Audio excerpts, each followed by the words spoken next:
There's new evidence your kids may not be wasting their time when they're buried in technology like smartphones. A Northwestern study out this month shows nearly a third of teens surveyed use what they learn online to live better, drinking less soda, eating healthier, and exercising to fight depression.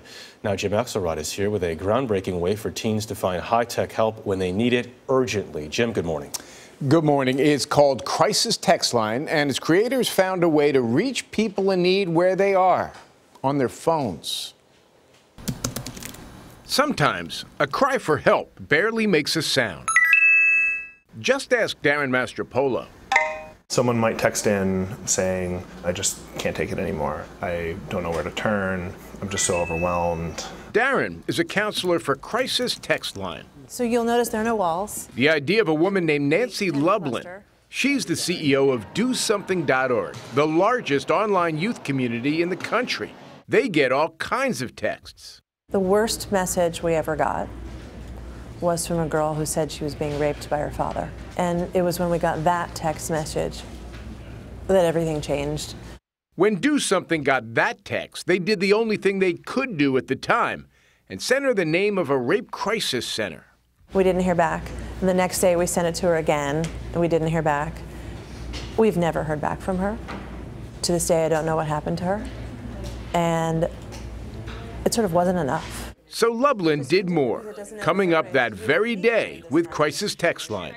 It couldn't get any easier for people in trouble to reach out, punching in the numbers up the left side of a phone's keypad, bottom to top, 741-741. One of the mantras is to meet people where they are. And where are they these days? They're texting. Patty Morrissey was put in charge of training counselors, teaching new techniques designed to foster intimacy through the keyboard. The skills of active listening, of empathy, of paraphrasing, of seeking to understand.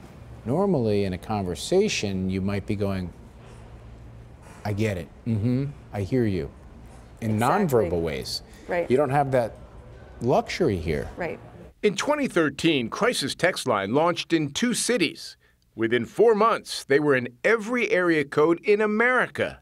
They grew faster than Facebook, with zero marketing. What do you think it is that is generating this degree of sadness, anxiety, depression? You know, when asked a question like that, it used to be that someone like me would guess and say, I think it's a whole bunch of various factors. What's exciting about Crisis Text Line is we actually have the data. And that's the game changer. Each day, 16,000 text messages are exchanged with the Crisis Text Line counselors. 6.7 million messages since they've started. When we started, we thought that bullying was going to be a major issue for our texters. It turns out that's only about 2.5% of our conversations are about bullying, and over 30% of our conversations are about depression and suicide. Bob Philbin compiles all that data from those millions of texts, which create a much richer and deeper information pool about despair. Algorithms track not just location, but word choice. Every day at lunchtime, we see a little spike. People are texting us from the cafeteria. And your friends are sitting around you, and maybe they think you're texting somebody else in the room. You're texting us. You don't have to wait till you get home. No one hears you. Yep. By the end of the year, Lublin expects CTL to handle more than 100,000 messages a day. But no matter how many millions they get, there is one text that Nancy Lublin thinks about every single day. That first one. You still think about almost for all her? the time. I have no idea where she is. I hope that she sees this and realize that she inspired this and that we're going to help a ton of people. Ultimately, Crisis Text Line then links those reaching out to organizations to real people that they can connect with to get help. Crisis Text Line is growing so fast, Lublin just recently left her post as CEO of DoSomething.org to focus full-time on Crisis Text Line. Bravo, Nancy Lublin, even making the number easy, 741. Hope the lady reaches out to her, too. Boy, thank you, Jim Axelrod.